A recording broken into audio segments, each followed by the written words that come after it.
Hello, everyone. Welcome to Grid Live Wrap Up. Joe San Diego here, Kobe Lambert from the Podium Finish, Adam Lemeries, and recent college grad Ben Schneider. Congrats on the huge accomplishments. Welcome to the show, and we encourage everyone to participate in the chapter as we discuss all the races, and we'll start with a very entertaining GMR Grand Prix, which was dominated by the pole sitter.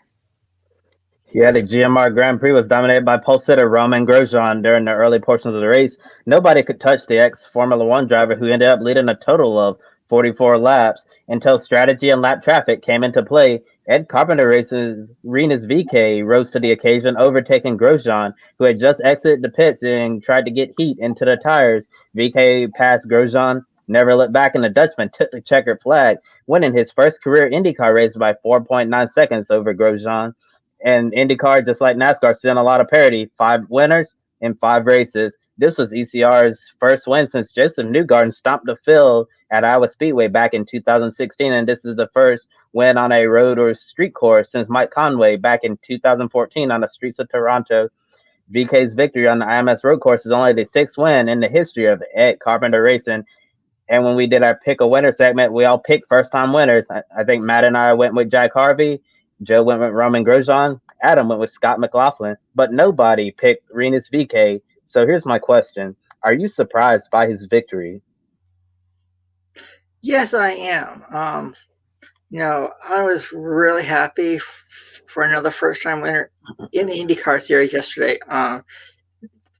That pit stop that Rinus VeeKay had turned out to be the winning one. I'm glad he won, and it may give him a lot of momentum going into the Indy 500 in a couple weeks. Overall, I know his team was very happy, and he was very happy, claiming a win at the Brickyard.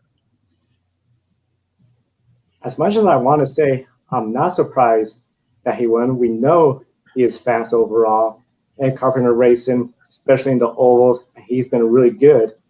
I have to say I am surprised because when it comes to this race, so often we see Penske take the win. I thought it was going to be a Penske victory, or maybe possibly, of course, Chip Ganassi up there. Romain Grosjean be on the pole. That was my pick. He didn't get the win, but he was up there running. And to see Rinus VeeKay, who started back in 7th place, grab that win, that was a surprising effort. But really, when it comes to the team he has and his driving abilities, it is not a surprise that he is a winner. Yes, and I agree with what you said, Adam, about this victory giving Rinus VeeKay some momentum. And I'm sure we all remember last month during testing, Rinus VeeKay had a huge crash, and I believe he broke a thumb in that crash. And whenever you have big crash like that at Indianapolis, it can really hurt your confidence. But Rinus VeeKay put that behind him, went out there, passed the former Formula One driver, Romain Grosjean, and ended up dominating this last half of the race. I know we all thought there was going to be some rain there at the very end, but it didn't materialize. It seemed like that happens a lot in racing. We think it's going to rain, and then we end up being a little disappointed with no rain coming into the picture. And with Rinus VeeKay on top, Romain Grosjean had to settle for a 2nd place. His Delcoin Racing with Rick Goy Racing team gave him a car that could fight, something that he's been missing in Formula One. By finishing 2nd, Grosjean finished on the podium for the first time since the 2015 Formula One Belgian Grand Prix at Spa-Francorchamps. For any current Formula One drivers with the uncertain future might be out of a ride at the end of the year, could Grosjean's strong performance make IndyCar more attractive, make it a more attractive option for them to consider? I think so, and I think that's always been the case, whether Formula One drivers recognize it or not. I think back to Alexander Rossi. Still to this day, the last American to make a Formula One start. He did 5 races with Manor at the end of the 2015 season. Things just didn't kind of work out. Rio Harriento ended up getting the 2nd Manor seat, so he came back home to America to race in IndyCar and went out in his very first year, won the Indianapolis 500, and has found a wonderful home here in that series. So, I think in Grosjean's case here, even, we can't overestimate how impressive it is, not just for him, but also for Dale Coyne and Rick Ware and their teams partnering to form this new entry. The resources that they have, can't be compared to your Penske's, your Ganassis, your Andretti's. So not only is it great to see Grosjean having success, it's great to see Dale Coyne and Rick Ware and this new team that they formed have success as well. I know it's kind of a big name. It's probably not going to happen, but you could maybe throw out somebody like Sebastian Vettel, a 4-time world champion who's done everything there is to do in Formula One. Certainly has nothing left to prove. He's already a multiple world champion.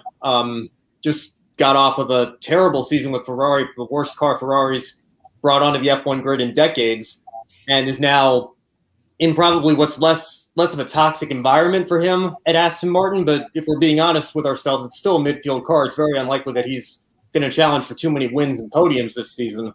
So, if you're Sebastian Vettel, you see Grosjean having this success in IndyCar, why not come over to the IndyCar series and see if you can compete for more wins and championships again, something he hasn't been able to do in a long time.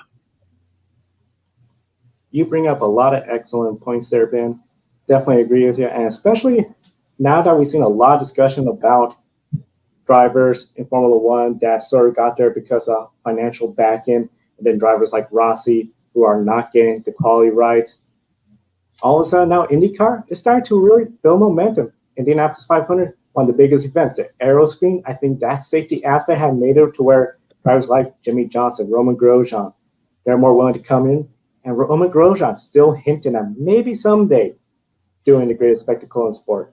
I think it's going to be really huge, and it just reminds me of kart, especially 1993 when Nigel Mansell came in after winning the Formula One World Championship. Tough competition against Emerson Fittipaldi and Penske then. We saw more racers come into kart. It really grew, of course, the split between the two, IRL kart, really derailed everything. But I see potential for IndyCar again, and I think this is a really exciting time for the IndyCar series. And of course, our fans in the chat room also want to share congratulations to Kobe on your accomplishment as well. And of course, definitely encourage everyone in the chat room to participate in the show, especially with all your questions and opinions about all the racing this weekend. And I really agree with the point that Ben made about Sebastian Vettel. I'm not sure if Sebastian Vettel would be interested in at least the oval racing aspect of IndyCar, because I know a lot of drivers who grew up racing in Europe, they're a lot of them are hesitant about the oval tracks, and rightfully so. But I do think Romain Grosjean, it could really open up the door for more Formula One drivers to try this out. I know when Fernando Alonso came over here to run the Indy 500, it really caught a lot of people's attention in Formula One land, and they were paying attention to the greatest spectacle in racing. A lot of those people who were really, skeptical of IndyCar, oval racing, they started watching the series and came in and started having an open mind about ovals in general, and a lot more respect for the greatest spectacle in racing. And Ben mentioned Sebastian Vettel hasn't had a lot of success in Formula One recently. If he were to come over to IndyCar, he might be able to be competitive, get on podiums, and maybe score some wins, and that would be a great boost of morale. And the thing that I really paid attention to from Romain Grosjean is after that second place finish, he basically said that he never lost it, and by it he meant his driving talent, because in Formula One that Haas F1 car was not the best, and it really hindered his driving abilities. And we finally see how talented of a driver Romain Grosjean is in, because the Indy car is so different than the Formula One car. And he deserves a lot of credit for being able to make that transition. And he really looked like a veteran out there yesterday, although he wasn't able to score the victory. And looking at the championship picture, Scott Dixon didn't exactly have the type of race we normally see from him. He didn't have a good qualifying session, not a serious contender at all in the race, but still salvaged a 9th place finish. And he exits the Indy road course with the points lead by 13 points over Alex Palou. Joseph Newgarden moves up to 3rd. Excellent recovery after crashing out on lap 1 at Barber. And Pato O'Ward, big loser, falls to 4th. Had a disappointing race, 15th place finish. Overall, Aaron McLaren SP did not look good at all at the Indy road course. They looked like they were down a few steps. And O'Ward is 30 points behind Dixon now, so he's definitely still in the fight for the championship. And others like Alexander Rossi, Ryan Hunter-Reay, and Felix Rosenqvist will have a lot of ground to make up. With double points on the line at the Indy 500, which driver, in your opinion, has the most to gain or lose? That's easy for me. Alexander Rossi. As we all know, he's won the Indy 500. So I think he'll be finding a way to go out, have some really good practice days, qualifying, and find a way to compete for the Indy 500 title. He's really down in the points. He's probably really disappointed with himself as the season has gone on. But like you said, Kobe, it's double points. Everybody's going to go out there trying their hardest to put their face on the Borg Warner Trophy at the Indianapolis 500 in just a few weeks' time. Yeah, Adam, I totally agree with you. I think Rossi definitely has the most to gain given how his season's gone so far. I think he even tweeted yesterday that seventh place being his best result of the year is pretty disappointing. So at this point, are you out of a championship? No, not mathematically, but you have to look at with the results you've had. I think the pressure is off to just go out, try to put it all on the line, do the best you can, and try to go out and get a second Indianapolis 500 win. In terms of who has the most to lose, I suppose statistically it's probably the points leader, Scott Dixon, but even him, I know he's going to be more fired up than ever. It's still hard to believe he's only won the Indianapolis 500 one time in 2008 in his career, given how much success he's had. So I think if you look at who has the most to lose looking at the championship, I think it's Dixon, but even he, I think, is I don't know that the pressure is going to get to him with how experienced he is. Yeah, I definitely agree with the both of you when you said that Rossi has the most to gain right now. And for most to lose, I'm actually going to say Felix Rosenqvist. I'll admit, I kind of scratched my head during the offseason when it was announced that he would be leaving Chip Ganassi Racing to go to Arrow McLaren SP. I was wondering why he would make such a move like that. And I'm sure since he hasn't had the start to the season that he would hope, looking at his old team with Alex Palou behind the wheel, second in the championship right now, and he's stuck deep in the championship behind Rossi and Hunter Ray, still not mathematically out of it yet, and there's still a lot of time for Rosenqvist to turn it around. But right now, Pato Award is on fire. Arrow McLaren SP, although Award didn't really have a good race yesterday at the Indy Road Course. Actually, none of the Arrow McLaren SP cars had a great race. Tough race for Award. Rosenqvist and Juan Pablo Montoya, he was like out to lunch, if I'm being honest. It wasn't a good day overall for that organization. But I do think that it's really frustrating being Felix Rosenqvist and watching your old car and team have a win in the bag already and second in a championship while you're just trying to have something go your way for once.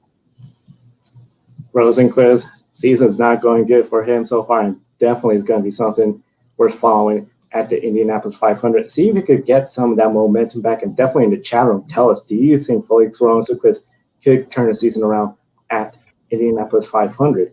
Speaking about having a good season, we got our second repeat winner in the NASCAR Cup Series, but it was a surprise to many, probably a bigger surprise compared to the IndyCar race. Alex Bowman taking the 48 to victory lane, riding off the success of his pit crew. Fastest pit stop of the entire season so far out of all the teams. That is how he took the lead away from Kyle Larson. And once he got that lead, he never looked back. And of course, after Richmond, we talked about, can Alex Bowman get that second win? Can he step up his performance for a championship run? After this, is Alex Bowman now at that next level and could put together a serious playoff run? I think all of Hendrick is, and Alex is definitely included in that, becoming the second repeat winner of the year. Just an incredible performance by the entire HMS team today, bringing their cars home in each of the top four spots. But you look at Bowman in particular, I never doubted his ability to win Cup Series races. I know he's done it before, but for him to come out this early in the season to have two wins is probably a little bit surprising. You might have expected Chase Elliott as the reigning Cup champion to go out and do that, and he's still the only Hendrick driver that hasn't gotten the victory lane yet. So for Bowman, I think this is definitely making a statement that he could certainly be a championship contender come playoff time. I think we've been sleeping on Alex Bowman, honestly, because when you look at the tier of drivers, Hendrick Motorsports, we think Chase Elliott, Kyle Larson, fantastic. William Byron's really starting to develop, getting those consistent runs, and with the fourth place finish today, that's his 11th straight top 10 finish. So William Byron, that 2014, the consistency is clicking on all cylinders, and then Alex Bowman, we don't really typically rank him on the same level as those drivers, but Alex Bowman is really on fire right now, winning at Richmond, taking the win away from Kyle Larson late at Dover is really surprising to me. I didn't expect that Alex Bowman would have 2 wins this early in the season. I think he's someone we should really start to respect as a serious championship contender, especially if the 48 team continues to have days like we saw today at Dover.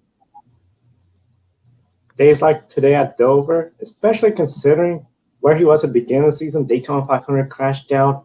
Seeing that first part of the season, his teammates were all up front. He wasn't really making noise. Now he is up there making noise, and he got 2 wins, leading a Hendrick 1, 2, 3, 4. Super impressive effort. Gibbs, Kyle Busch, bad luck. Christopher Bell, Truex, they didn't really show up today. Really surprising to see that, considering a lot of people anticipated Martin Truex to be one of the favorites for this track. Everyone was saying what Rick Hendrick today, Hendrick Motorsports did, was a message to the garage for everybody. Starting with Adam, when it came to today's race, was there really a message for everyone in the garage, or just Rick Hendrick and Hendrick Motorsport showing their strength at a track that they're traditionally really good at? Last year the champion was Chase Elliott, and who did he drive for? Hendrick Motorsports. I think this year you may have to find a way to beat Hendrick Motorsports again. All 4 drivers have a shot to win this NASCAR Cup Championship. All 4 are very talented. All 4 have won in the series. And today it showed that Hendrick Motorsports, they have a shot to win the championship again. Could Alex Bowman do it? Sure. Could Kyle Larson do it? Absolutely. Could William Byron do it? Maybe. Could Chase Elliott win the championship? Of course. Right now, I believe the team to beat for the NASCAR Cup Series Championship is Rick Hendrick Motorsports. Let me put it this way. There were only 3 1, 2, 3, 4 finishes by the same team coming into today. I think Gibbs had one at Darlington a couple of years ago, but Eric Jones got disqualified, so that ruined it. But the last time that happened was Roush in 2005, and that was the year that Roush put all 5 of their cars in what was then called the Chase for the Nextel Cup, which was only the top 10 drivers in points back then. So Roush literally making up 50% of the playoff field. So if you look at the season Roush had that year, that they had a 1, 2, 3, 4 finish. Hendrick Motorsports doing the same thing today. I think it's absolutely a statement that they're going to be the team to beat. Yes, definitely, Ben. At this current moment in time, if you want a chance to win the NASCAR Cup Series Championship, you're going to have to go through Hendrick Motorsports. And I know last week we were talking about who was going to show up this week. Would it be Gibbs, Hendrick, or Team Penske? And Joe Gibbs Racing didn't really have the form that we typically see from them today. But Hendrick Motorsports, all 4 cars, excellent performance. And I think heading into COTA, we know Hendrick Motorsports has a great road course racing program, especially Chase Elliott, Kyle Larson looked like he was going to have a shot there at the end of the Daytona road course, the first road course race of the season. And then we all know what happened when he spun out really late. And Bowman and William Byron, they're also okay at the road courses. So I definitely think that Hendrick Motorsports, if the field's not careful, they could get on a roll here and really start clicking off wins among all 4 of their drivers. And you bring up a really good point about what's going to happen the next race weekend. Circuits of the Americas, Texas Grand Prix. We know Chase Elliott, one of his greatest strengths is the road courses. Of course, we're entering the road courses with this year's Circuits of Americas race. We're going to have qualifying. So it's definitely going to be really interesting to see what's going to happen. Is Chase Elliott still going to be the favorite entering this race weekend, or do you think it's going to be like some of the other races where we've seen a wild card where it's anybody's race because nobody has experience driving a stock car, cup car at the circuit? I think Chase Elliott is certainly going to be one of the favorites as we head to Circuit of the Americas. But I think there's going to also be a lot of other drivers who can go out there and win as well. And one team that I'm really looking out for is Daniel Suarez, who had a top 10 finish today, Trackhouse race, and that team is running really well. And Suarez is a solid road course racer. So I think if you want to see a surprise winner at Circuit of the Americas, I might consider next week for pick a winner going with Daniel Suarez, but I'm not really sure yet. Good thing I have all week to think about it. I think if there is a favorite, it has to be Elliott based on who the best road course racer in the Cup Series has been the last couple of years.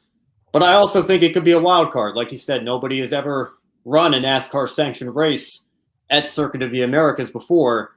And, Kobe, you brought up Daniel Suarez. I think one other wild card pick you could maybe think about is AJ Allmendinger, who's going to be back with Colleague Racing, making another Cup start at Circuit of the Americas next week. And if you look at how he performed on the Daytona road course, getting a top 10, Kaz Grala getting a top 10 a couple of weeks ago at Talladega, Colleague's Cup program has been, obviously it's still part-time, but it's been pretty stellar in the few races that they have run. So you could maybe see Allmendinger getting up there and making things interesting as well. I have to agree with both of you.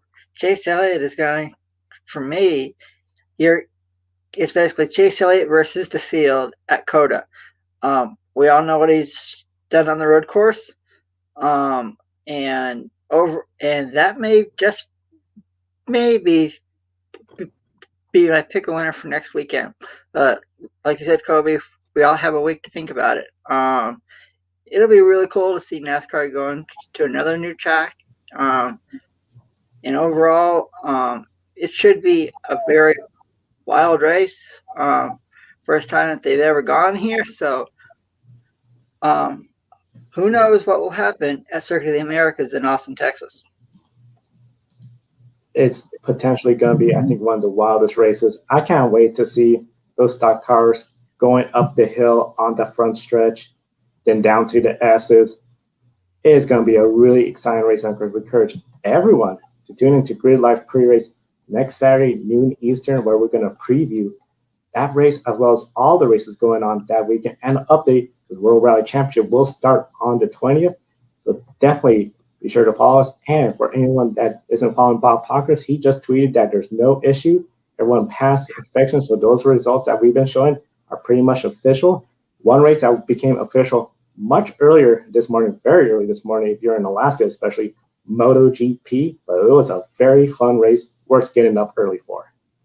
Yes, Joe, it was definitely a really exciting race. The French Grand Prix might be the indication of the battle we'll see for the rest of the 2021 MotoGP World Championship season. It was Jack Miller versus Fabio Quartararo, Ducati versus Yamaha. Both of them made the best of the mixed weather conditions, and Miller ended up winning the French Grand Prix, Quartararo third, after tire wear cost him second to Zarco. Who has the upper hand between Miller and Quartararo? I mean, it seems like it's really close between those two. Very close between those two. Right now, I have to give the nod to Quartararo. That Yamaha seems to be good overall, where with the Ducati, it is the top speed that is the big advantage. Give credit to what Jack Miller did today, though. Tire management, which we know is not the greatest strength of the Ducati, considering he had the soft tire and we had Zarco on two mediums coming up, he did a really great job taking care of those tires, making them last to the end of the race, and it was really early on when we did see riders starting switching from the dry setup bike to the wet setup. He made that work with the tricky conditions, but definitely it's going to be really close between the two of them. But I do think Quartararo does have a slight upper hand. I'll agree with you, Joe. Right now, like we talked about, it could be Fabio Quartararo versus the field in MotoGP. We all know Jack Miller won today, and it was a wet. It started out dry, but then it became wet. So right now, Fabio Quartararo has the upper hand when it comes to the 2021 MotoGP World Championship. Yes, I agree with you, Adam. I think Fabio does have the upper hand, but slightly, because what we saw from Jack Miller today was very impressive. Jack Miller can get some consistency, start knocking off some podium results. It could definitely really get interesting in MotoGP. And Quartararo did take the points lead over Pecco Bagnaia, who finished fourth on Sunday. The top four in the points are within a win of the points lead. 3 Ducatis. Quartararo is the only Yamaha rider in the top four, with Maverick Vinales in fifth, but he's slipping behind. Does not having your teammate up front handicap a team like we see in Formula One and Red Bull getting teamed up by both Mercedes? When it comes to MotoGP, having both riders up front, of course, is always a really good deal. That technical note, sharing setups for the team, the factory manufacturer. However, when it comes to the race, it's not that big of a disadvantage if your teammate's way behind. Formula One, we have pit stops. So pit stop strategy is where we see if you have two vehicles up front, you could use both of them to protect and gain positions. MotoGP, we do not have pit stops traditionally, especially on a dry weather race. The big thing, of course, is with today's race, we had wet conditions, and we saw a potential mistake where Quartararo pulled in the wrong pit stop. Thankfully, his team was there to direct him to go to the other bike, not hop on Vinales' bike. If both of them were there, that could have been a little bit ugly if the two of them came together on pit road.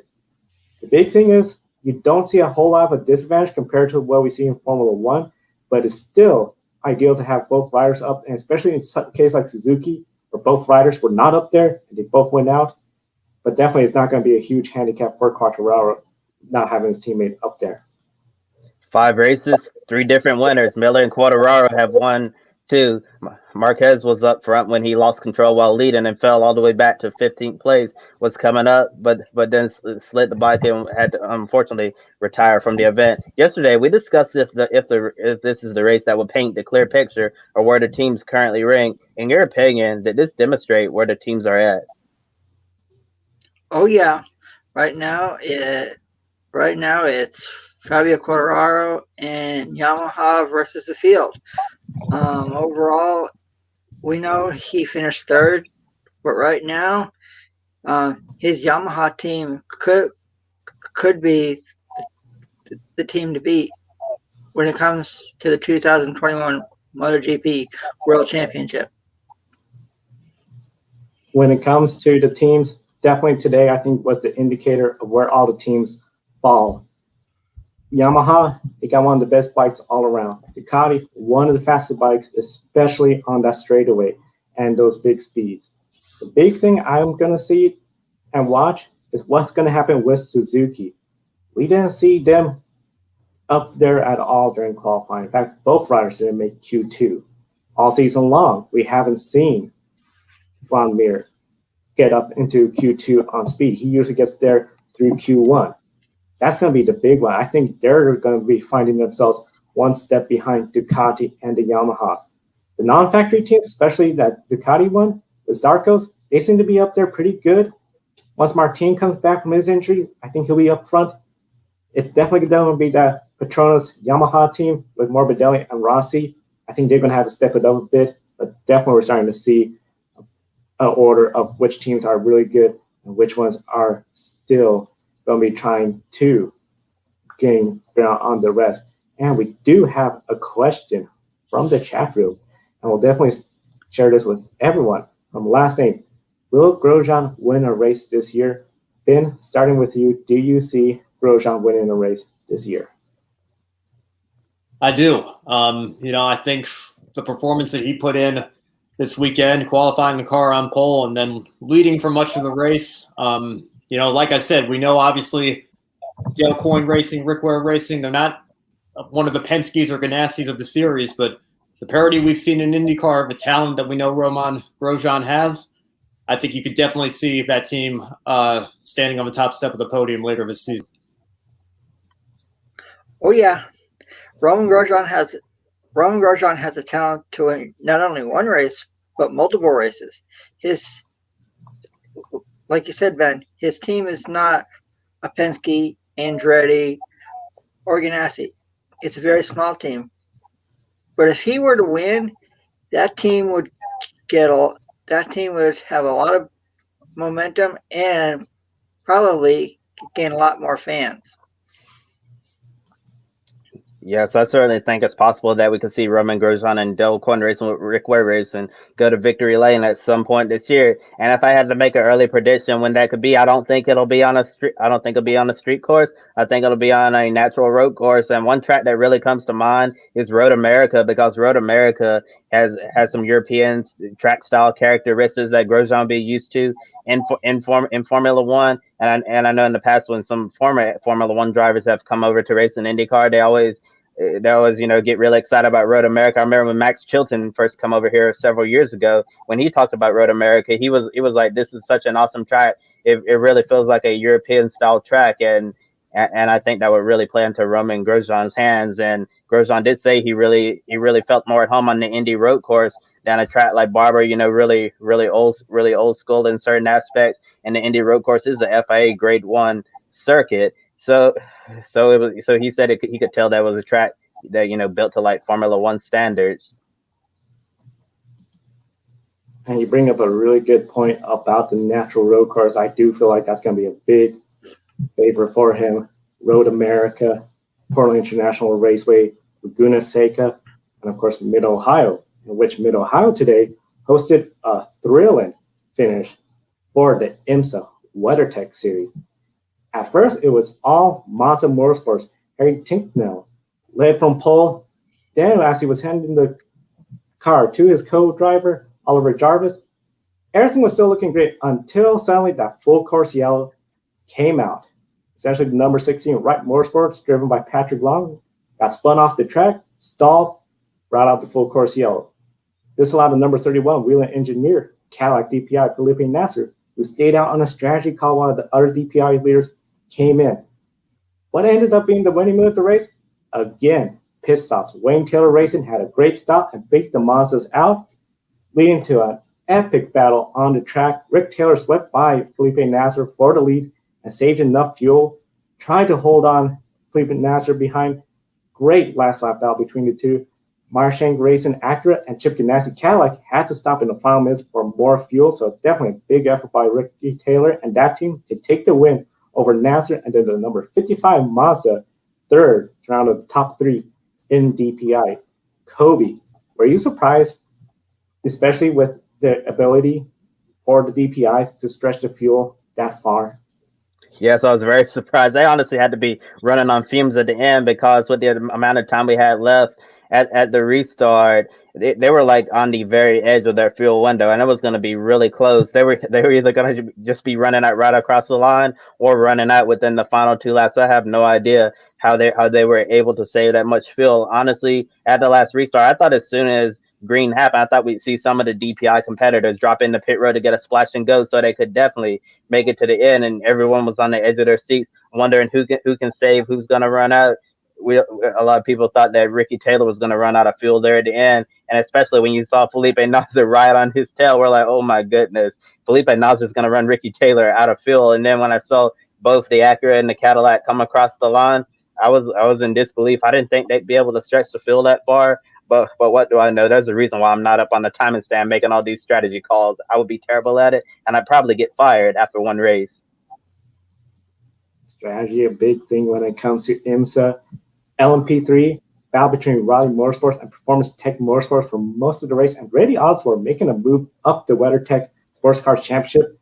Contended early with Jared and Rady behind the wheel. Then his co-driver, Oliver Askew, took the car behind the wall and retarded from the race. Tough break.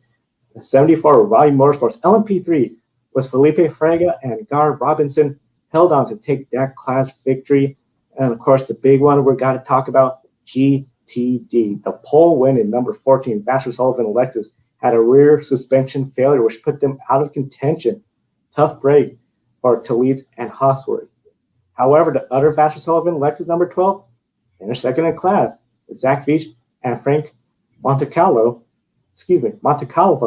taking that, and the number 96 Turner Motorsports BMW of Abel Albrin and Robbie Foley took GD class honors. Very competitive overall. I mean, that was a lot of fun watching it. How competitive was this GTD class today?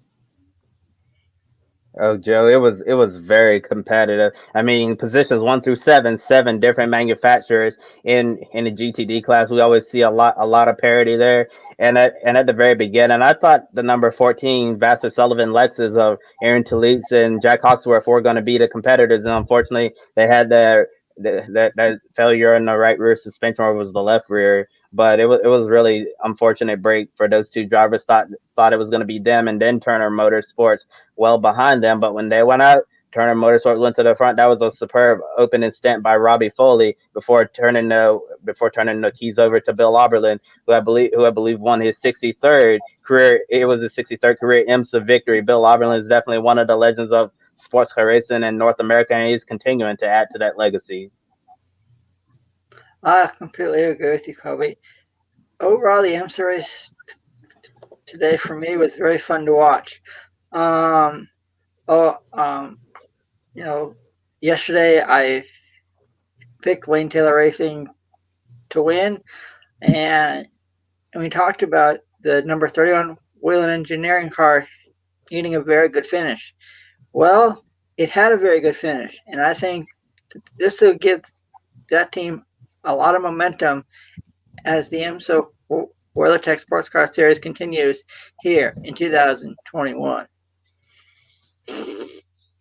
And one of the big things I feel when it comes to IMSA racing is just super exciting what we're seeing all season long. GTD, very exciting. Of course, once we get the LMDH, that's just going to bring the excitement level to IMSA and sports car racing to an even higher level of excitement, I think, for all the fans. The next IMSA race is scheduled for June 12th, Detroit Grand Prix at Belle Isle for a 100-minute sprint race. And it's getting close to the end of our program, and that means it's time for the Grid One Shining Moment. It's really ironic because we just had a viewer in the chat room ask who was the driver of the weekend, and that is indeed our Grid One Shining Moment. So starting with you, Joe, what was the one thing that stood out from you this weekend? What stood out for me, I have to say, was Jack Miller's performance at the French Grand Prix today. Starting third, of course, that's outside of the front row in motorcycle racing. Pretty good start. Was going at it with the two Yamahas when Vinales was up there, then Quartararo was up there. Here comes the rain. He goes off the track into the gravel. Thankfully, didn't lose any position. Well, he did lose ground on them, but he didn't fall off the side. He didn't give up. Made that pit stop. Guess what? He sped into pit road, so he had to do 2 long lap penalties. And they were saying no rider has ever won a race after doing a long lap penalty lap. He did that. He put in a heck of an effort. And of course, as we talked about with the Ducatis, you got to take care of those tires. He did that. Considering how long it took from that first win up to the second win, the second and third win, back-to-back races, he has to feel really good. And I think he's really starting to show, hey, Quartararo, you're not running away with this. When you do something that's only been done 3 other times in the history of NASCAR, I've got to give you my one shining moment. So I'm going to give it to Hendrick Motorsports today. Like we said earlier in the show, just an unbelievable performance by all 4 cars. And really, any one of them, I think, could certainly be a contender for a championship. Alex Bowman winning multiple races this year. Kyle Larson on his comeback this season looks fantastic. Chase Elliott, obviously the defending champion. And William Byron on a top 10 streak that just continues to build week after week. Hendrick Motorsports definitely looks like the team to beat right now. I'm going to make that my one shining moment this week. For me, my one shining moment is the fans. We've been through a lot during this pandemic, but overall, it's nice to see the fans back in the stands, cheering on their favorite drivers, whether it be IMSA, NASCAR, IndyCar, Supercars, World Rally, Formula One, or Formula E. I know a lot of drivers, teams, and organizations have missed the fans being in the stands. But right now, it's really cool to see families getting together and cheering on their favorite teams, drivers, and organizations. As a race fan, I'm very happy to see that. And as we all know, at Charlotte Motor Speedway, there will be 100% capacity for the Coca-Cola 600. Same thing with Daytona. I think as more tracks continue, as more states continue to reopen, as more people get vaccinated, we'll see a lot more tracks having full capacity with fans. And overall, that has to be my one shining moment of the weekend. Yes, Adam, that's definitely a wonderful shining moment. I remember at the very beginning of the season, we were watching the supercar season over at Mount Panorama. I was telling you that it makes me so jealous watching everyone down under, with fans packed into the stands and having a great time while we're here under restrictions. And now, since the pandemic is starting to take a turn in a positive direction in the United States, and like you mentioned, Coca-Cola 600. Full capacity, going to be at 100% in a few weeks for Memorial Day weekend. Really exciting. And it looks like now we're finally getting our turn where things are slowly starting to return to normal, and we can and eventually we'll be able to put all of the horrors from the pandemic behind us. And my great one shining moment this weekend has to go to Romain Grosjean. As been mentioned earlier in the show, Delco and Racing with Rick or Racing, they're not supposed to be running like that. They're not supposed. It's like a good story of David versus Goliath. They're not supposed to be up there beating Team Penske, Chip Ganassi Racing, or Autosport. But look at what they did. Romain Grosjean won the pole, led 44 laps in an 85 lap race. Really dominant performance, and Grosjean did not slip back like I thought he would. He finished in the runner-up position, and he really held his own and enjoyed some really great battles there, especially with the lap traffic. He got hit twice by Takuma Sato and had a time trying to get around Juan Pablo Montoya as well. I think Grosjean's really enjoying his time in the IndyCar series. I know he said that he was to be looking for a house to live in the United States. And if Grosjean keeps performing well, enjoying his time in IndyCar series, maybe we'll see him run full time for the championship, because based on his capabilities as a driver, I think if he was able to get with the right team for a full-time season, including all of the oval tracks, it would not surprise me if Grosjean became a championship contender in the NTT IndyCar series in the future. Definitely going to be a contender. And one quick question for everyone. We'll start with Kobe. One word answer for everybody from the chat room. Who has the best chance at the Indy 500? Kobe, you're on the spot. Put me on the spot right now. Entering the month of May, I know on-track action starts on Tuesday. If I had to pick somebody who has the best chance right now, I think it's going to be Colton Herta. And I don't really have anything else to add. I just think that it might be Colton Herta's year, but that's not going to be my pick a winner choice just yet. I need to see how things go during the practice sessions, especially qualifying coming up. Alexander Rossi, like we talked about, he has a lot. He's won the Indy 500. He has a lot. He hasn't had a really good start to the season. So one name I'll be looking out for is Alexander Rossi. It's so hard to pick given the parity in the IndyCar series, but I think I'm going to stick with Scott Dixon. Like I said, it's hard to believe, but he's only won the race once. I think this is the year he finally gets his second victory in the Indy 500. When it comes to the Indy 500, I think one driver I'll be really watching. He ran pretty good last year, and he's coming off a win. Rinus VeeKay. That's going to be a driver to watch. And, of course, definitely as we get closer to the Indy 500, we'll be doing pick a winner. I know we had several winners this week, and definitely we encourage everyone to join our Patreon page. We have some new Patreon members. Definitely give a shout out to our 3 Patreon subscribers. Thank you so much for keeping us on the air. If you're still interested in investing in the Grid Network, now is a great time. You're going to get the prior annual report and the next year's annual report, plus insider information on the Grid ranking, and especially about the Grid ranking. Here is week number 8. Not a whole lot of changes this week. Of course, most of the series were not run, but definitely you could see there Denny Hamlin, Scott Dixon, Fabio Quartararo, all of them were running. They're all still in the top 10. And then, of course, taking a look at the full Grid ranking, all 35 drivers across all 7 series. Definitely still very early on. World Rally Championship, of course, they only have a few races in their belt. The big thing, Sebastian Vettel, if he gets a win this race weekend, he could overtake Shane Van Gisbergen for the lead, becoming the second World Rally Championship driver to lead the Grid ranking. We also encourage everyone to visit Publis 10% discount for being a Grid Network viewer. Link in the video description. And of course, the proceed of your sale goes for helping homeless, sick, and rescued dogs. And while you're there, we also have link to Thursdays Women Racing to Win show that we do every week on the Grid Network right here. So be sure to subscribe to the Grid Network, not miss any of our programs. And of course, we're counting down towards 1 year of Life on the Grid being on the air. Last episode with Luis Torres, definitely a watch. Be sure to check out the prior episode as well too, with Savory Cook and music from Ava Earl.